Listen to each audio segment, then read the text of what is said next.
દેશભરના કરોડો વાહન ચાલકો માટે સૌથી મોટા અને સારા સમાચાર આવ્યા છે। હવે અધૂરા એક્સપ્રેસ વે પર તમારે પૂરો ટોલ નહીં ચૂકવવો પડે। સરકારે ટોલ ટેક્સના નિયમોમાં ઐતિહાસિક ફેરફાર કર્યો છે। અત્યાર સુધી એવું થતું હતું કે ભલે એક્સપ્રેસ વેનું કામ અધૂરું હોય પરંતુ તમારી પાસેથી વસૂલાતો હતો પૂરેપૂરો ટેક્સ।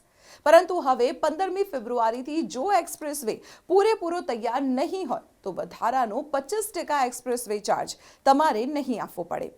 માર્ગ પરિવહન મંત્રાલયના નવા સુધારા મુજબ જ્યાં સુધી કામ ચાલુ છે ત્યાં સુધી ફક્ત સામાન્ય નેશનલ હાઈવે જેટલો જ ટોલ લેવામાં આવશે। એટલે કે જે સુવિધા તમને મળી જ નથી તેના માટે હવે એક પણ રૂપિયો વધારે તમારે નહીં ચૂકવવો પડે।